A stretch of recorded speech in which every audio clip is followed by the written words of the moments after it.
天追查事件真相，掌握证据变化。观众朋友，假日好，欢迎您加入新闻大白话，我是主持人谭一伦。节目一开始来介绍今天的特别来宾，首先是资深媒体人谢寒冰，主持人好，大家好；退役少将厉正杰，一轮好，各位观众大家好；以及国际政治专家方恩格，大家好。好，观众朋友，我们看到美国跟加拿大算是彻底的并斗啊！为什么？我们来看到现在川普就呛加拿大是州长因为一直讲说他们是他的第51州。好，那他也特别讲说，如果以为可以把加拿大变成中国向美国输送商品的转运港，那你就大错特错了。好，川普还特别讲说，一旦加拿大跟中国做成交易，所有进入美国的加拿大商品跟产品就会被立刻课以100%的关税。好，所以你可以看到他又拿关税来作为武器好，所以呢，川普现在对于加拿大直接呛瞎。好，但是呢，我们看到了卡尼他也回呛了，我们也来听一下他怎么说。With our economy under threat from abroad, Canadians have made a choice to focus on what we can control. We can't control what other nations do. We can be our own best customer. We'll buy Canadian, we'll build Canadian. And together, we will build Canada strong. 好，卡尼虽然没有直接的跟川普来对冲，但是呢，他也特别呼吁加拿大人要买国货，所以要多多买 MIC Made in Canada。好，所以呢，他就讲说了，这个要用加拿大产品来建设国家。那另外负责美加贸易的部长勒布朗则说加拿大其实并未寻求跟中国签 FTA， 这次的成果是解决几项重要的关税议题。那纽时就有进一步的报道说其实加拿大跟中国签署协议之前，有向美国贸易代表格里尔预告一些协议的细节。好，协议宣布之后，川普还一度称赞卡尼跟中国签署贸易协议是一件好事。好，所以呢，在川普的眼里看来，就像我们之前说，川剧变脸，一下说人家是好事，而一下又要课征人家100%的关税。那我们看到北京日报的牛弹琴也特别讲说，美国恐吓加拿大，结果中国无奈躺枪，因为川普一下又说这个中加贸易是好事，一下又威胁加拿大要课以100%的关税说变就变，很无奈的中国又躺枪了哈。好，那川普呢嘲讽加拿大贸易协定之后，中国制造的白宫礼品其实也正在热销，所以大家就觉得这样子这个差别待遇就像什么呢？有媒体就质疑只许州官放火，不许百姓点灯的双标，这是加拿大媒体质疑的。当然加拿大媒体不会用这么文绉绉的词语啦，这是我们这个比较华人会用的，但是意思就是双标。好，那也看到了这个加拿大的卡尼特别在世界经济论坛当中的演说，讲到了加拿大中等国家要如何共同合作，以避免成为美国霸权的受害者。他说只是一昧的顺从就无法保护我们免受大国的侵略。好，他的中等国家确实也获了一些声援，所以我们也看到了澳洲的总理艾班尼斯他就说其实卡尼就是加拿大他们其实要在3月的时候访问澳洲，而且对卡尼先前谴责大国拿经济整合当武器，把关税当筹码的说法，好，我们看到澳洲总理艾班尼斯他表示支持。那现在呢，因为这个美国到处都是敌人，不止刚才说的加拿大，其实欧洲这边他也是蛮不屑的，所以欧洲人也是会不屑美国人的我们看到欧洲的游客到美国的人数是正在下滑当中因为这个政治氛围还有购买力等等的因素，所以到美国观光的法国游客人数我们看到在2025年减少了7%。那旅游业的人士就说除了高涨的价格是一个大因素之外，川普这1年来对欧洲的政策还有政治的氛围，以及也打消了部分游客到美国的意愿。所以有一些欧洲的网友就说其实自从川普第一次当选后就没有再踏上过美国的领土，他们是宁可把钱花在别的地方。所以看得出来美国跟欧洲有一些紧张的氛围已经导致有一些这个旅游跟这个日常生活的状态，民众会有感觉的。好，那加拿大的防长麦坚尼也特别有呛川普。好，主要是因为川普先讲了一件事情，他在一次采访当中讲说，我从来不需要他们也从来没有真正要求过他们什么说他们派了一些部队去阿富汗，但一直待在后方，远离前线。好，他讲的就是加拿大跟北约哦，他就用他们来形容。好，但是呢，加拿大人不是这样看的啊，所以你看到加拿大防长麦坚迪哦，他马上的就反应了，他就说啊，加拿大人永远不会忘记家军为美国还有北约在阿富汗做的牺牲。他说我们跟美国还有其他北约盟国是并肩作战的。好，因为川普不是讲了吗？你们都在后头远离前线，那这就引发了加拿大防长不满呢，就说不是哦，不是这样子哦，我们的事实上面哦，其实是一直并肩作战的。好，那当然我们看到川普就说嘛，北约的盟国在阿富汗是远离前线的，这也引发了丹麦的总理哦，非常的生气啊，他说美国总统质疑盟军士兵在阿富汗的尽心尽力，这令人无法接受。他强调丹麦是北约当中人均兵员损失最多的国家之一。我们都损失这么多了，你既然还说我们是远离前线，这当然会让丹麦人不舒服嘛。好，那当然现在川普啊，好像也有稍微他口一下哦，因为他也有提到英军在阿富汗大约有457名士兵阵亡，就说英美关系是牢不可破的情谊纽带。那英军拥有无比的勇气跟精神，除了美国以外是无人能及。所以他刚刚不是讲北约盟军是远离前线嘛，似乎也引发了英国一些不满，所以他赶快来补救，点名说英军很棒很棒。好，那其他的盟友又怎么看呢？那当然现在川普把整个世界局势搞得非常的混乱跟动荡，所以我们还是看到一开始他跟他的促比 gay 比加拿大明明就可以很好的相处，但他就不行，除了51州之外，他现在还一直不断呛卡尼。我们先问彬哥。其实川普说的是说，如果中国大陆的商品透过加拿大当转运站，然后进入美国的话，他要课100%的关税。那实际上加拿大这次跟中国大陆谈的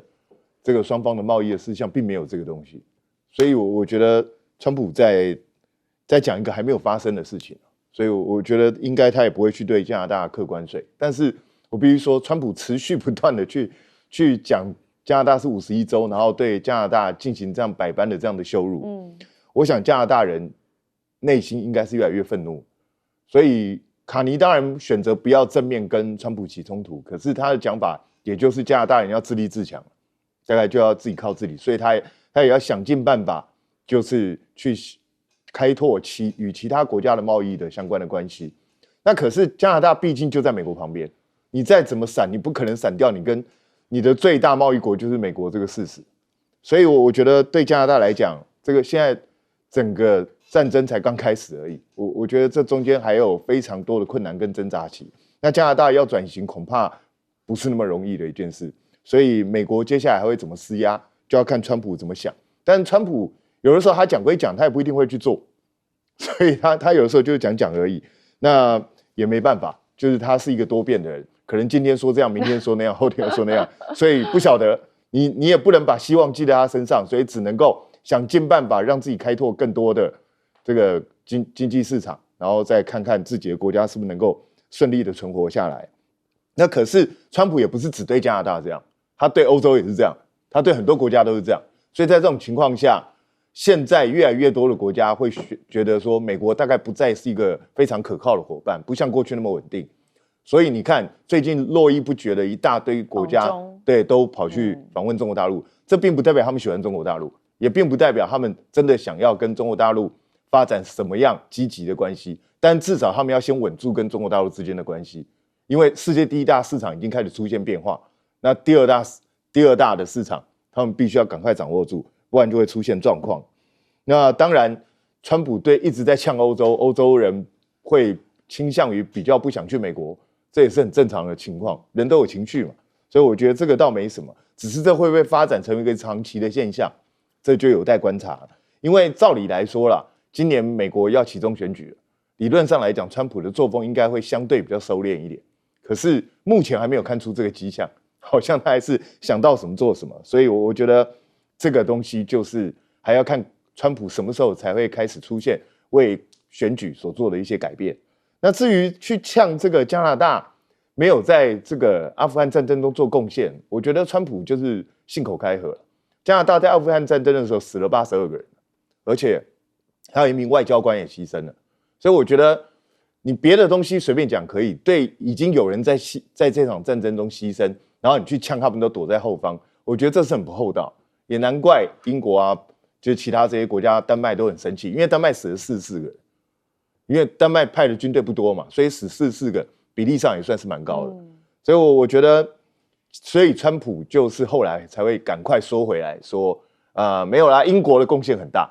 其实他在某一种程度上是做了一些退让，但他也以川普的个性跟他的自傲，他也不可能去跟加拿大跟丹麦道歉，所以这大概就是他所能够做出最大的一个 tackle。好，我们接下来问将军。其实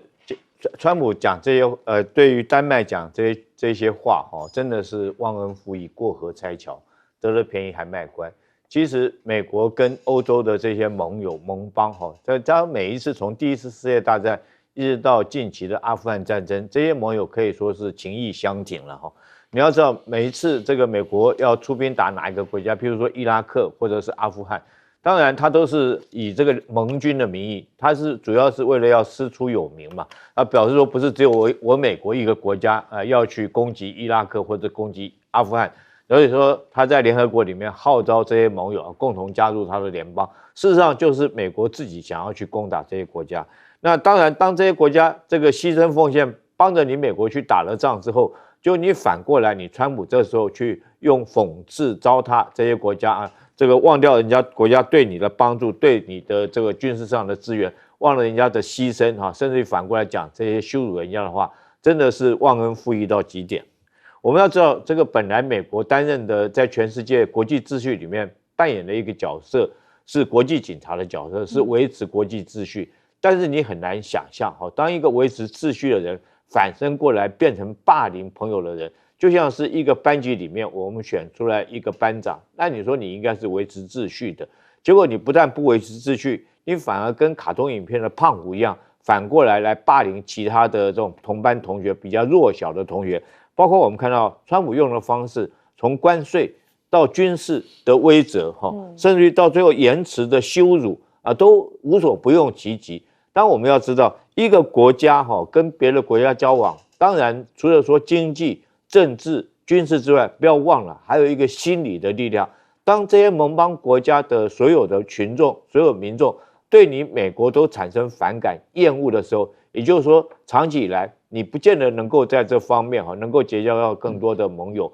跟更多的盟邦。我们知道，国与国之间的交往就跟人与人之间交往，最重要一件事情是彼此互相的信任跟信赖，这是最重要的。那时候这些盟邦国家不管是五眼联盟或者是北约这是会把你当老大，那不就是因为信任你，所以才帮你当老大吗？那你现在当老大，你反过来欺负自己人，你反而我们看出来，川普这段时间他的所作所为，第一个可以说是欺善怕恶，他欺负一些弱小的国家，包括到委内瑞拉这些国家用关税也是一样，欺负一些这个经济体量比较小的国家，所以他是这个欺善欺负这些国家，军事上面也是一样，不管打叙利亚或打哪些国家，都是欺善的一个行为。那怕恶，其实真的要面对这个中国跟俄罗斯这两个大国的时候，我们看到川普表现出来是这个胆小慎微了我们从在跟普京在阿拉斯加的双方见面，就看得出来，那时候川普摆出来一个盛大欢迎普京的场面，甚至于在会谈过程之中，最后两个人还共乘一车这个可以说是我们不敢说是巴结了但是最起码对普京是这个非常的尊重那跟习近平在 APEC 会前会的时候，我们也看出来，在那次会议里面，他对习近平也是这个恭恭敬敬这个甚至于到最后还送习近平上车。所以川普你现在这样子欺善怕恶，然后这个让其他盟邦国家如果说有朝一日大家团结起来对付你，我觉得就是你川普这个败亡的日子开始。好，所以川普在世界上可能都会被大家说是恶霸啦。好，方律怎么看？有关加拿大纳入美国变成地部西州，我是强烈反对。为什么呢？因为地那么大，如果要加入美国的话，至少要分成10几个州，对不对？一个州哪有那么大？所以我这方面我跟川普的想法有点不一样。但是川普他重新提这个地部西州的事情，因为他去年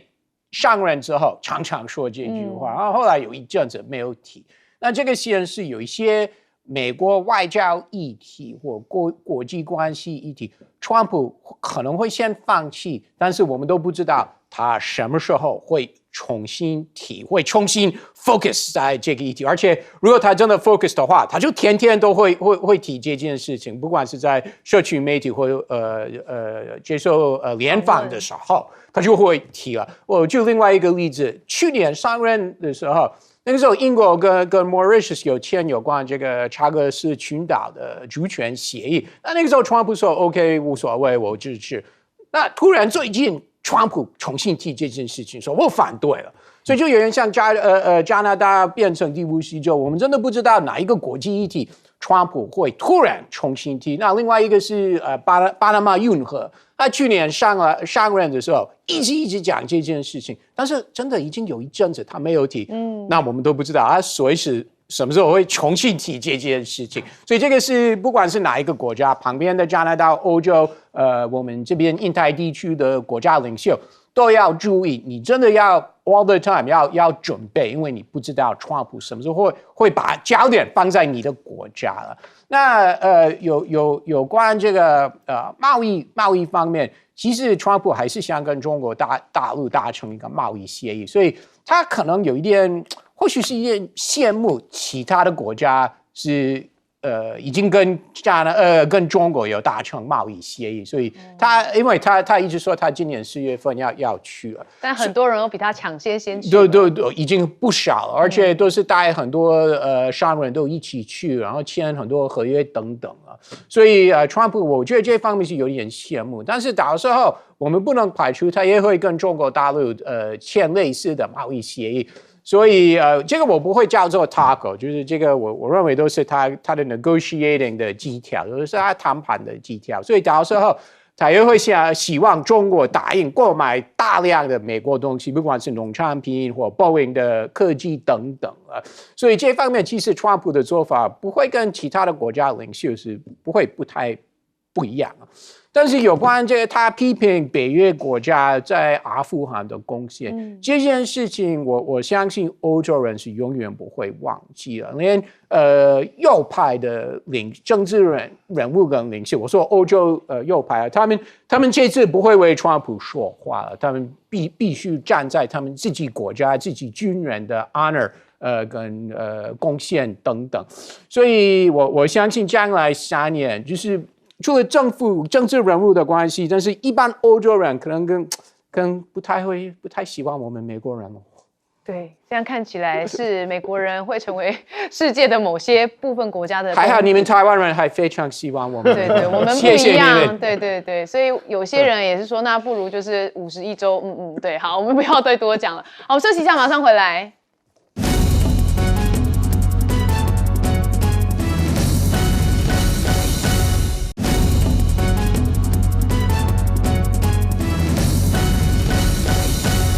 好，今天算是有一个重磅讯息哦，就是对岸这边的一个军事的部分哦，就是中国大陆的中央军委副主席张又侠落马。很多人看到这个消息，觉得哇，事情蛮大条的吼。好，我们看到国防部他们24号就宣布说张又侠还有另外一位是中央军委联合参谋部的参谋长刘振立，两人涉嫌严重的违纪违法经过党中央研究，决定对这两人立案来进行审查调查。好，张又侠跟刘振立是目前中国现役上将当中唯二有实战经验所以张又侠落马之后，目前中央军委副主席只剩张生明一人。好，所以我们也看到解放军报它也是罕见发了一个5个严重的社论，好说两人严重的践踏破坏了军委主席的负责制，还严重的助长了影响党对军队的绝对领导，危害党的执政根基的政治跟腐败问题，严重的影响军委班子形象威信，严重的冲击全军官兵团结跟奋进的政治思想基础，然后对党对国家还有军队造成极为恶劣的影响，只要搞腐败就绝不姑息，所以这是5个严重。好，那张又侠刚落马，北京政府工作报告也特别讲到了说，要锻造对党忠诚的政治品格，说始终在思想上面的政治上、行动上要以这个习近平同志为核心的党中央保持高度一致。好，那之前习近平也曾经在几场反腐的会议当中好像就有一些前兆，因为他曾经就讲说反腐败是一场绝输不起也绝不能输的重大斗争，那坚决清除心怀二致、言行不一的两面人，所以大家就是思考习近平当时是不是就已经在预告了？好，那当然，中共的军委会副主席兼纪委副书记张生明也在16号。军中的这个中军纪委扩大会议的时候，也特别要求要持续的深化政治的整训，要纵深的推进正风反腐。好，所以这确实是目前大家对于对岸的一些动态的更新。好，那我们也看到了美国的国防部3号人物柯博吉要访韩国跟日本，那他是即将启程，那也再次的强调是印太区跟美日韩同盟关系的重要性。好，那外界预料就柯博吉呢此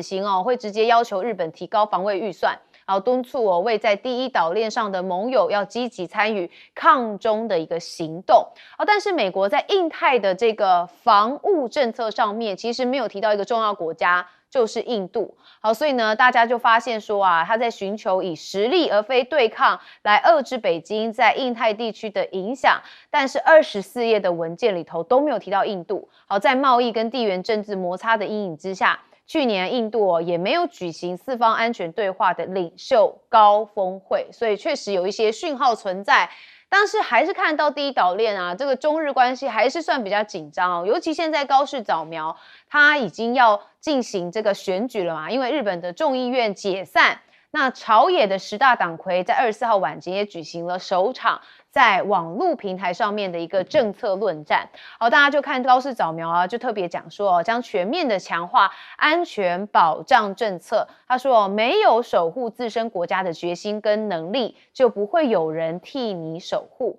但是这引发在野党的这个野田佳彦不满他说高市的说法明显的又在加剧了跟中国之间的紧张关系。日本正被贴着军国主义复活的标签，那日本对这种指控并没有做出足够有力的反驳。好，那当然日本的讯息之外，我们看到了在日本的海上空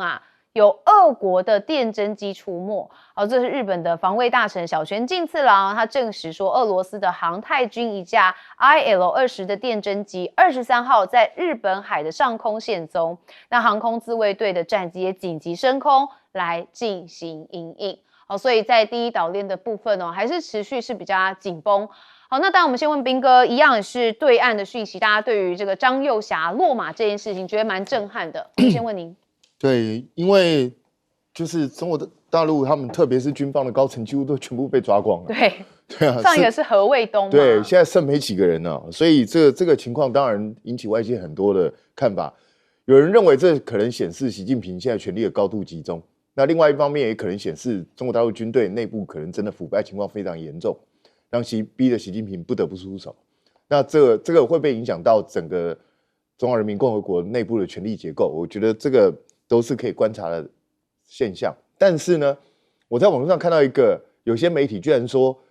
是这个张又侠本来是要叛变的，要发动政变的，那甚至说还本来要埋伏军队干掉习近平，结果后来被习近平事先侦知了，有人去密告，所以他还反杀了张又侠。我就觉得讲这个东西有点太夸张了。如果真的是这样的话，这次恐怕不会是这么轻描淡写的事情了。对啊，所以我觉得有一些网络的讯息，可能我们听听就好。但是这确实对中国共产党是一个警讯，也就是假设真的是贪腐的问题的话，那表示中国大陆的军方上层几乎是无人不贪的，这整个阶层都有问题。那这样的军队的战力到底还剩多少？我觉得这个就会令人存疑。所以我觉得习近平当然3令5申要去严惩贪腐，可是在他身边，你要知道这些被处分的人很多是他一手提拔上来，就到最后都会出现这样的状况。所以我觉得这个对共产党绝对是一项警讯必须要去审慎对待，要把这个根本的问题找出来。那至于美国这一方面呢，美国的战略在拜登时期跟川普时期其实已经有一些不同。拜登时期强调的是印太的架构，他希望拉拢印度啊这些来去包围中国大陆。可是川普好像就不太想要玩这一套，川普更倾向于要日本、韩国、台湾自己加强自己的防御能力，然后让他们直接来去对抗中国大陆。那至于印度跟川普之间处得并不好，所以川普显然对印度也没有多大的兴趣跟信心哦。所以我觉得这整个战略的态势已经开始出现了变化。那至于高市呢，他当然是认为现在的民调对他有利，所以他要这个解散国会来进行改选。那希望能够最好自民党单独过半，这样他就能够掌握绝对的权力。那事情会不会如他所料呢？如果单就民调来看的话，当然是他有很大的机会可以达成这样的任务。可是你也可以看到，从另外一侧反映，就是日本有超过50%以上的民众其实是反对这一次解散国会。那甚至包括过去跟这个自民党合作的这一些党派，都觉得这个时候解散国会其实是有疑虑。所以我觉得，反正很快就见真章了，我们就看高市的豪赌会不会成真。好，将军怎么看？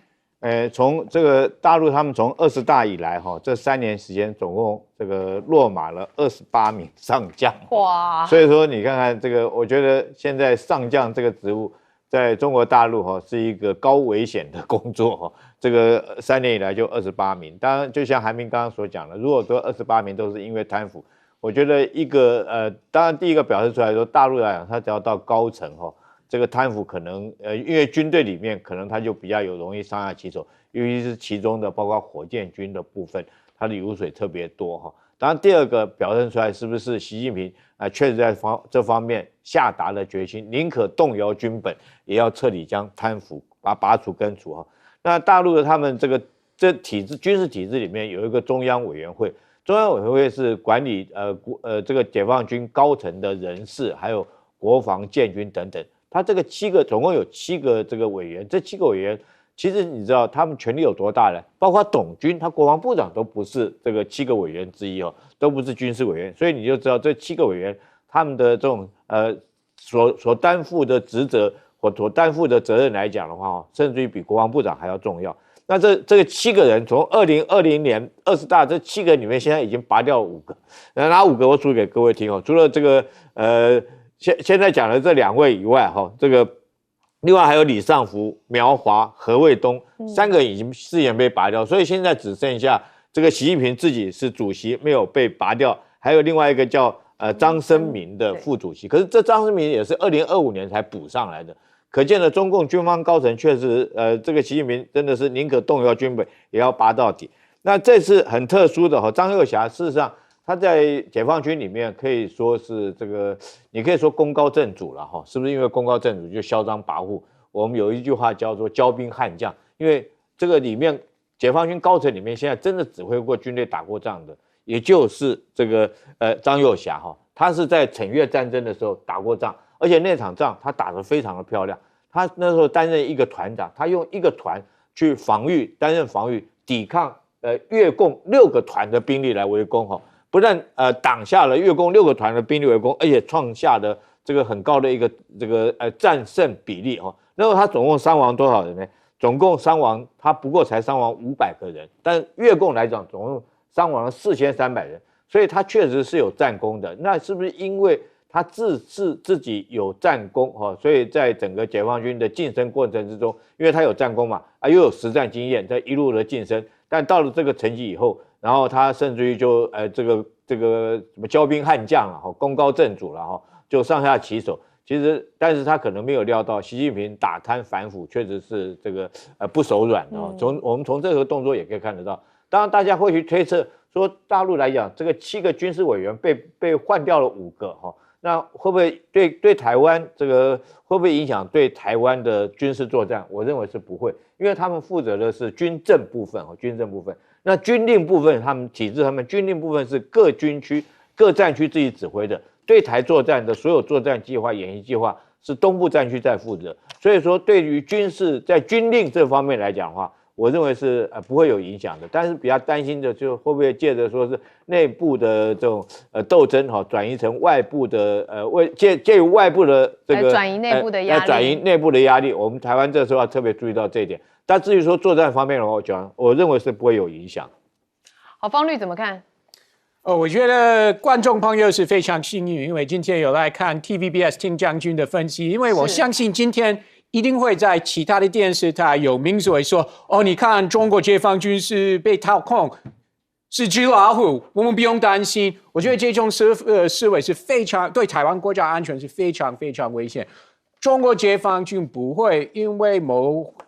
一个将军或十几个将军被抓而没有对台湾有好大的危险，他的武力还在，所以我真的呼吁台湾朋友，你不要因为这件事情，不要因为习近平抓几个人，就认为中国解放军是一个纸老虎，并不是。而且我们看在最近几年，每年都有2、3次大规模的军演，那证明不管谁被抓，他们还是有这个能力了。所以这个我真的是我很呼吁台湾朋友要认真看这件事情，不要因为人家被抓就小看解放军，这种想法是非常非常危险。那另外 Kobe 来访问韩国跟日本，这个算是其实是例行的行程，每年都要访问是例行的，对，例行的每年都要访问算是盟友国家，对不对？不管是在欧洲或印太地区，其实我觉得值得观察的是，在将来几天，就是在 Kobe 访问韩国跟日本的时候，台湾的国防高层会不会消失了、不见了？那就知道他们有飞去南韩或日本，跟Kobe 见面。那不管是国防部长或国安会秘书长，这些台湾相关人士。那如果真的消失的话，那很有可能他们是飞去日本或南韩见Kobe。那如果真的有这件事情的话，那就显示美国还是非常非常注重美台国防关系跟合作。那没有的话，我觉得真的是很可惜，是一个川普政府发给台湾一个算是比较负面的讯息。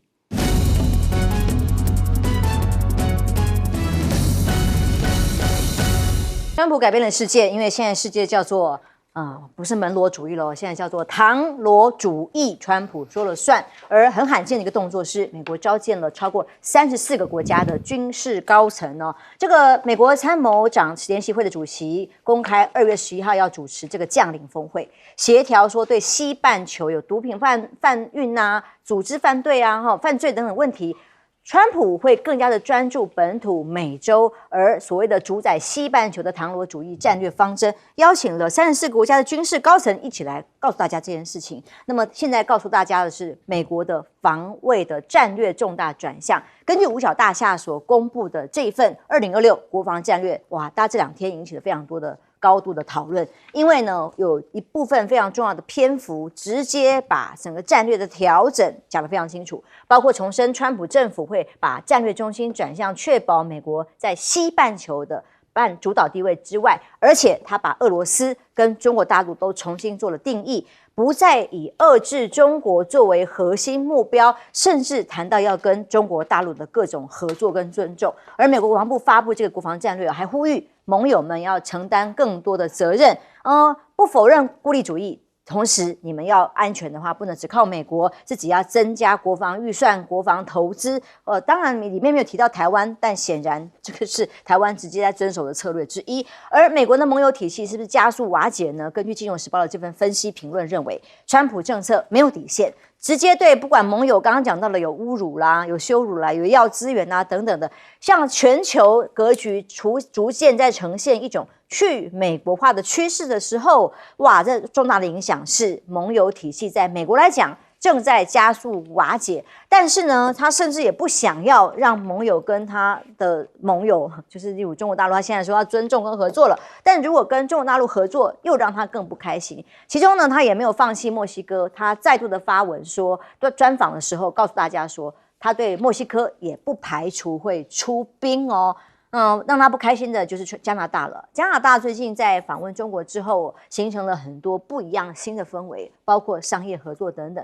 川普公开讲，加拿大反对在格陵兰上面建精尽管金穷也能够保护加拿大的，相反的，他们投票赞成跟中国做生意，那么他直接扬言告诉你们，你们很笨了哈。接下来中国1年就可以把他们给生吞 eaten up 吃光光的概念哦。问题是警告加拿大不要变成中国的前海港哦，否则要付出代价，他会对这个加拿大的全部商品加征100%的高额关税。毕竟川普也不是第一次对加拿大这样放话了哦。那加拿大官员回应是什么？目前我们并没有推这个加中的自贸协议呀，所以显然这关税问题是可以解决的，我们没有你觉得那么严重的问题，算是把这一拳打在棉花上。问题是各种的大陆媒体的分析认为啊，现在这一次川普的动作完全是西方国家之间的事情啊，那中国大陆很无奈啊，我觉得大家一起来访啊，不管你刚刚讲到的加拿大，接下来英国啊，各国的欧洲的首长要来。他们中国他说大陆也很无奈啊，一次又一次躺枪，那一次一次更离谱。但从另外一个角度来看，也算是美国对中国大陆的特别看重。其他国家想躺枪，可能还不够格吗？川普威胁了加拿大之后呢，总理是直接呼吁国人说，我们买加拿大货啦，借测国家啦，还甚至讲自己是中等国家，呼吁中等国家要合作，不能只是一昧的顺从而已。听听他的谈话。With our economy under threat from abroad, Canadians have made a choice to focus on what we can control. We can't control what other nations do. We can be our own best customer. We'll buy Canadian, we'll build Canadian. And together, we will build Canada strong. 这位总理呢，卡尼接下来马上也要访问澳洲，3月马上就要进行这个行程。那么艾班尼斯也特别响应呼应卡尼的说法，认为把关税当了筹码，把经济整合当武器是不应该的。让老师怎么看川普最新这些动作？我们先看他的国防部，或者是现在已经改名叫战争部，是那这2天发表的2026年国防战略，其实简单来说3个内容。第一个，美国现在已经不再把中国视为当下眼前最大的威胁，这跟过去完全不一样。没错。不过中国大陆也不要松懈，因为这种中美之间的权力对抗在历史上这是绝对的主轴。那第二点呢，也就是在前沿的这些盟邦，它指的大概主要是第一岛链吧，还有部分的北约国家，你们的安全你要自负责任。你一定要自己提高军费，其实这一方面可能是要减轻他自己的负担，另外一方面当然要增加他的军购的支出，这就可以理解为什么他 AIT 的处长开记者会，语带威胁的要求你台湾你要买武器。然后呢，第3点什么意思呢？也就是在西半球的范围之内是我的势力范围，我接下来要做地盘巩固。甚至清洗，我们就看到在做一些清洗了。你看，从委内瑞拉到格陵兰，现在针对加拿大，然后呢，马上可能是北约，这种高压强制的手段很奇特，应该是做老大的，应该要是稍微去，比如说对自己的小弟，还是跟着自己小弟，而且在自己势力范围的，要比较友好、温柔、亲切嘛。你当然也可以有棒子在准备的后面。可是你就直接的拿着棒子来打，又不是来打电动玩具，那大家当然就会反弹了。是，那卡尼的反弹是最有格调的，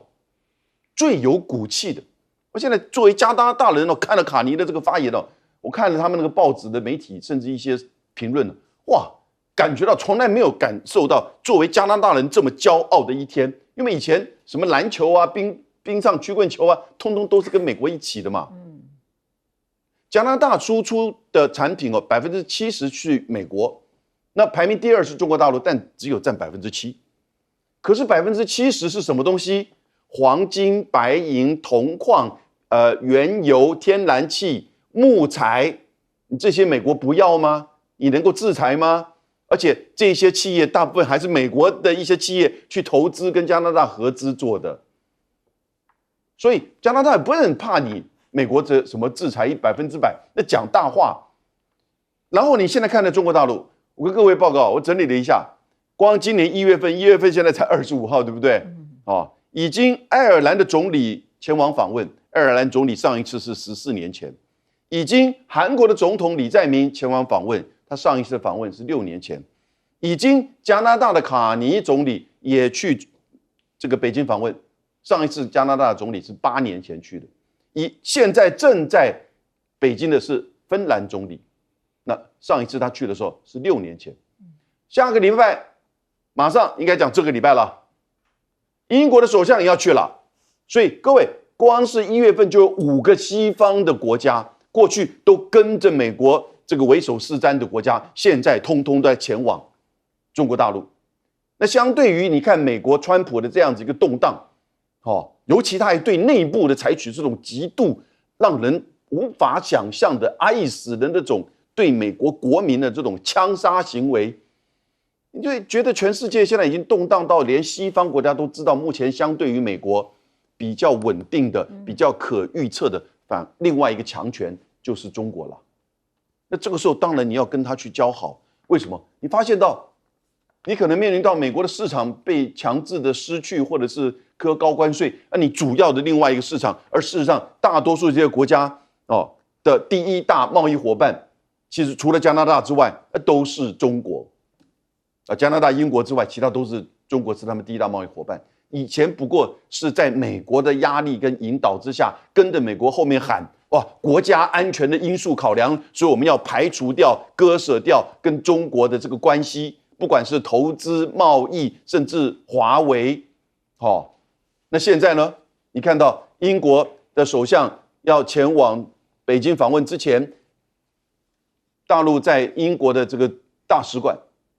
买了一块这个过去的历史建筑但是呢要重新盖，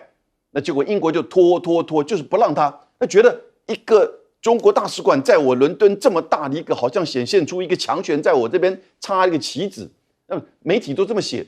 结果呢现在发觉到美国的大使馆更让他们觉得难堪所以呢那个英国的首相就马上就同意批准了，然后呢前往北京访问。各位，国际政治的变动非常的迅速而且混乱，那真的是让我们目不暇接。大东老师的确包括欧洲国家、北极圈国家，现在要不就正在中国或在往中国的路上。那对于川普来讲，当然是看不下去，所以他才要去呛加拿大呀。对，因为加拿大卡尼讲的非常直白了。他里面我记得他演说里面有一些话，其实非常的大家印象深刻。那基本上他意思是说我们所期待的样子，但是不是我们所能够操之在我的。这世界的运行按照他的方向走，但是我们可以做一些我们的因应。他的大白话文就是如此所以可以看到，其实过去卡尼其实对中国大陆也未必这么的相对友善，还是有些议题他不假辞色。可是让他这个去中国大陆访问，国事访问，而且是这么多年来加拿大总理的第一次。我觉得后面唯一的可以解释的因素就是川普因素，没有别的可以解释的因素所以他在他的政策上的操作采取比较平衡的或是比较避险的一个方法。那么刚才提到这个美国公布的国防战略报告，其实是很有趣的，因为怎么说，有些地方其实是没有太意外。什么地方不意外？因为基本上我们知道NDS 国防战略应该是要依循所谓的去年12月所公布的国家安全战略报告的这个指导了所以它是一个比较下位的一个重要文件。的确里面很多这些重点包括刚才所提到的美国本土优先、西太平洋以实力获致和平还有一些基本的我觉得最有趣的地方是它怎么形容跟中国大陆关系。我认为美国现在还是把中国大陆视为是个重要的战略竞争对手。不过川普 2.0 从去年到现在，所有跟中国大陆相关的一些美国官方的措辞，包括这2份重要文件的措辞，我觉得都是非常审慎跟克制的。所以他怎么说？他说他不要用冲突，而是要用实力去因应中国大陆在这个印太地区要去遏制它，这个吓阻它。他大致讲到这些，其他地方包括要盟国多分担啦，还有一个地方比较特别，是希望去强化美国的本土国防工业，要打造过去世界工厂、军工厂荣光，这点有写。但是在中国地方我觉得有3点我印象很深刻。第一个地方是他一直提说要在印太地区追求的，美国追求的不是主导，是权力平衡。而且他希望跟这里面的国家，其实主要是中国大陆，要达到个什么状况？他说是一个 decent peace。我看到有一些媒体的翻译是体面的和平啊，但是什么是体面和平？我觉得真正比较适切的翻译应该是一个务实可行的和平。这一点其实他在这里面这份报告里面提到3次。第二个是他说要达到美中军事的一个互相的沟通对话，这很重要。第3个是他过去讲过，就是美国所寻求的不是说要宰制啊，或是要侮辱啊、羞辱中国大陆，而是要避免啊这个地区里面包括中国大陆或其他国家宰制美国或者美国任何的盟友。我们当然可以说这些是一种外交指令，但至少在川普 2.0 包括前份报告跟这份报告里面再三的提出来，我觉得他是刻意的。但是最大的一个大家很好奇的地方是没有提台湾。因为去年的美国国家安全战略报告提到8次，而且提到非常巨细靡遗，在谈台湾的战略地位、半导体还有岛链的这个重要位置，而这一次都没有提，我觉得是耐人寻味的。我觉得唯一可以的解释就是，我觉得他避免过度刺激北京，这是我所想到唯一的可能性。那当然还有我们反正台积电都已经要往美国搬了，他一点也不担心了，不再有战略上他必须要衡量的焦点。小舰长。刚刚主持人讲的，也就是矽盾，那再也无法发挥它的一个效果。那其实我们从上一节到这一节，不断的都提到卡尼，卡尼到底在达沃斯论坛里面到底讲了什么？我们来看啊，卡尼讲的，他讲说他的讨论的是世界秩序的断裂，然后他讲说以规则为基础的秩序，对，这就是美国之前常常在讲的事情。他讲说正在褪色，强者想做什么就做什么，他指的就是美国。那弱者只能承受其必须承受的。那这个如果说中等强国必须要那个携手行动，不然的话，那个不在餐桌上就会在菜单上。那其实卡尼的这个话哦，也就是告诉大家，其实美国已经不是以前的美国了。那川普无底线的一个对于全世界各国的霸凌呢，其实催生出来的，也就是全世界现在通通都在去美国化。那至于说五角大厦刚那个公布的这一个国防战略报告啊，我们就可以看得到这个里面啊，他到底讲了什么？他不但讲他们自己未来，他还把过去顺便骂了一顿。那也就是说呢，他讲说冷战结束之后，美国有绝对的优势，或成为世界上最强大的国家。那但是呢，这个冷战后的阶层以及外交政策并没有珍惜和发展这一些得来之不易的优势，然后他们甚至呢助长了对手。这是我们在看到说这一个战略报告里面，先把过去的领导人先骂一顿。那至于说呢，他对于美国未来的，他其实有一个章节特别讲到，叫做保护美国。那这里讲到的就是美国边境，其实也就是他为 ICE 的所有的动作进行合理化以及合法化。另外，海上通道的安全，以及透过金琼计划，以及重新聚焦对无人机的威胁来捍卫美国的领空。其实到底有多少的无人机可以飞到美国领空？美国应该想一想，那个到底是优浮还是无人机啊？那另外呢，对于印太地区，它的重点呢，讲到说，其实以实力而非对抗的来遏制中国。这一个话，其实我们很早以前就听过了，也就是当时在这个高市早苗他在讲出那一串不适当的话的时候，川普接受 Fox 的一个访问的时候，他就特别讲到，他说如果你要应对中国，那其实呢，你必须要从实力出发。所以现在美国强调的，也就是实力跟中国大陆来交往，而不是说直接的来对抗。为什么？因为美国现在无论是在装备、战术以及战略上面，都落后于中国大陆。例如说，我们看看中国大陆在飞6代机，美国的6代机在哪里？中国大陆现在我们看到它的一个055不断的下水，可是美国的提纲德罗加被汰除，然后那个星座级的这个巡防舰又要减产，所以美国正在整理它的脚步。全球很多国家的政局都在动荡当中，包括了日本。日本首相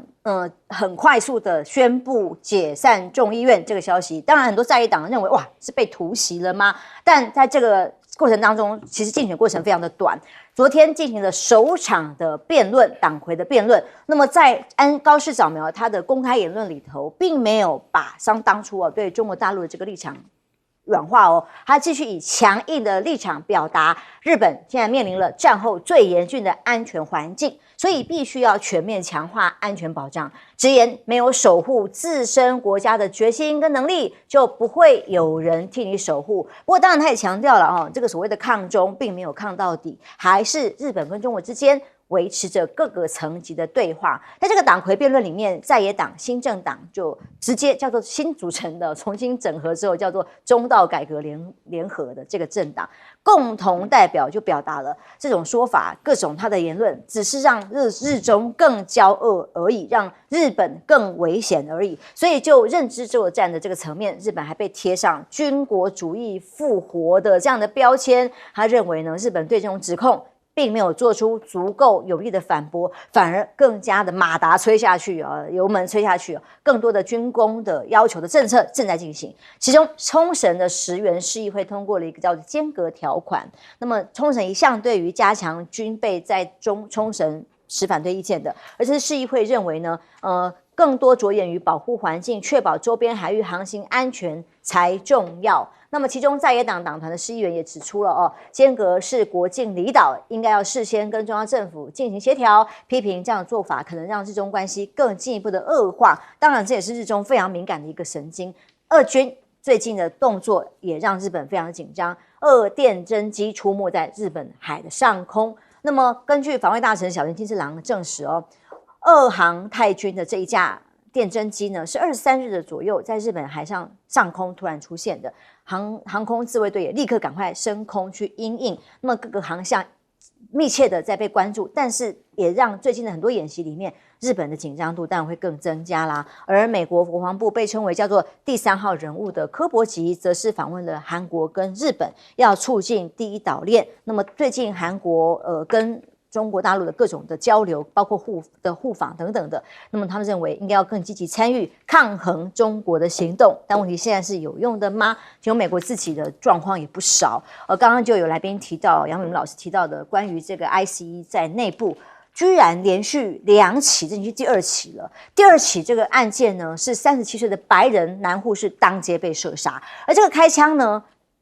本来所谓 ICE 移民局是说，是因为要持枪要攻击，所以我们必须要自己保护。可是我们透过最新画面可以看一下，被公布出来的画面，发现这个男子被压制在地之后呢，他手上拿的是手机，手上拿的不是枪啊。可是居然这名白人男护理师就直接当街被公然的官方的美国国土安全部的人当街给射杀了。那么因此当然引起的民意非常沸腾。其中在美国明尼苏达州这里发生了罢课歇业，有5万抗议者在零下23度的情况之下来步行抗议，要 ICE 滚出去，数百的商家都关门停业。而川普贴文公布的是，他谴责的是谁？他谴责的是明尼苏达州的州长跟市长，认为呢，这个事件造成的是枪击，是持枪的问题，没有好好的管制，才会造成这种的进一步枪杀这种意外发生。可是人家画面告诉大家了，人家拿的根本不是枪啊，杨文老师。我看的这整个画面没有被这个马赛克的内容他在明尼苏达州其实拥有枪支，而且身上吸有枪支还算是合法的。所以这一位就是被枪杀的37岁的白人，他在抗议 ICE 的过程当中，他身上是有枪，可是他手上拿的是手机。然后呢，他接近的时候，他被几个的 ICE 的成员按在地上，他在挣扎。我们看到很清楚，其实慢动作，一格一格的看，他是把他的手机抢走，然后呢，另外一个就对他枪杀，从头到尾没有出现手枪。那这已经是第2起了。上一次是开车的白人女性，这一次呢是这个抗议的37岁的白人男性。所以整个在明尼苏达州现在已经翻了，整个美国都翻了。基本上你作为总统，你的执行者不管什么理由，其实你第一时间你要了解情况，甚至你要去对这些伤者、死亡者，要关心。那如果有执法过当，你当然要道歉，甚至要处理啊。结果川普是从上一次到现在都是一样，不问是非，只讲你活该，就这种感觉。所以我跟你讲，如果这个持续下去的话，年底的美国期中选举，共和党已经不可能了。共和党现在整个你面对我们刚刚讲到川普的对外政策、经济、关税，现在呢，他内部的情况也是一样。那上次讲到的有一个就是小男孩，5岁的小男孩，也是在这个区域。然后呢，放学回家，因为他跟他父亲从厄瓜多过来，2024年有合法的居住的文件，也没有通知他，文件通知他要他离开，要他离开美国。结果小男孩下课之后呢，爱是抓住他说：“你带我们去你家。”那爸爸开门，然后把他爸爸抓走。他说：“你可以选择一个小男孩跟你，或者是他留在这边。”那爸爸就让小男孩跟他走，现在关在德州的监牢里面。而美国总统范斯却居然说：“那不然要让这个小男孩在外面冻死吗？”这已经毫无血性、毫无人性了。这里看到了美国的内部的状况啊，我觉得其实在特别明尼苏达州，为什么呢？因为川普就认为这个是民主党州，这个从州长、州务卿、市长到这里面居住的人，通通都不是我的选民，不是我的支持者，不需要像我的选民，我对待的美国人一样对待这些人。而他们保护的这些非法移民，他们的抗议一定要立即的处理。所以呢，如果被打死，活该。这个真的就是他这么讲的。我觉得美国现在已经完全不是我们过去所认知到的美国。那这种动荡，它已经从国际到国内，然后呢，严重的违反秩序、人性。而川普呢，似乎还一丝没有停下来的这种感觉。全世界就像《纽约时报》所讲的，川普让世界看到了美国的威胁。休息一下，马上回来。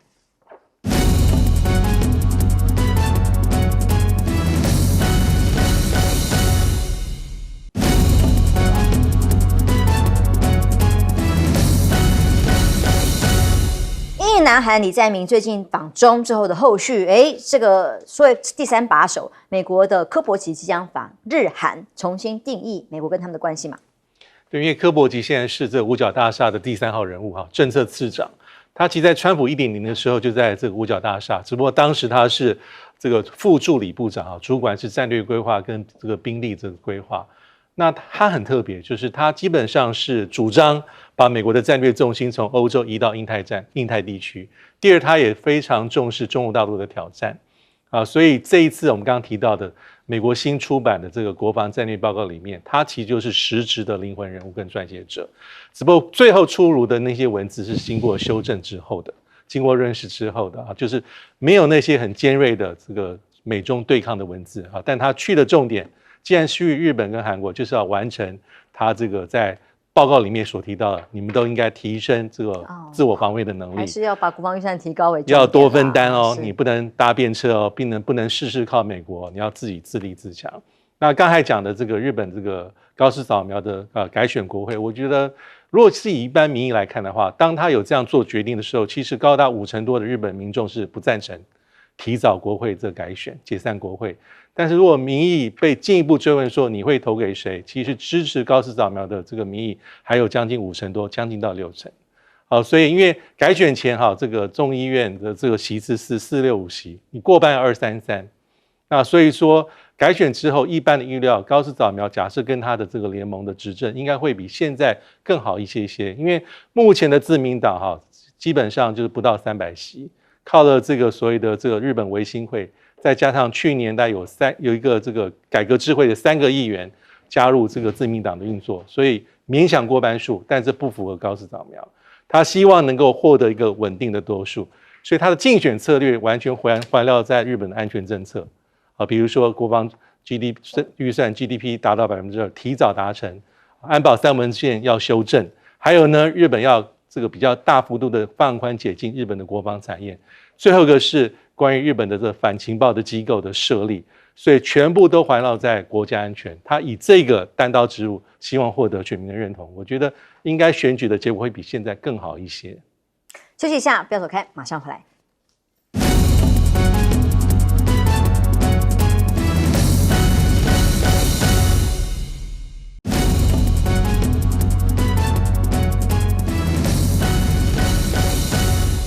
日本首相高市早苗直接解散众议院，那当然台湾有事这个事情他没有让他降温，继续在用这个议题炒作国内的选情。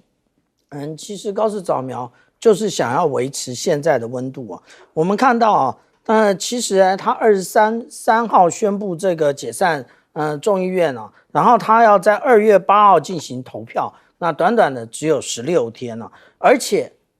这个选举过于频繁了，1年半之内已经办了第3次了。那所以也就是其实高市早苗算定啊他的高支持度，但是他的支持度已经不能跟去年相比了。去年的12月他的支持度高达67%，那现在他的支持度只有57%，这个也就是他要解散众议院的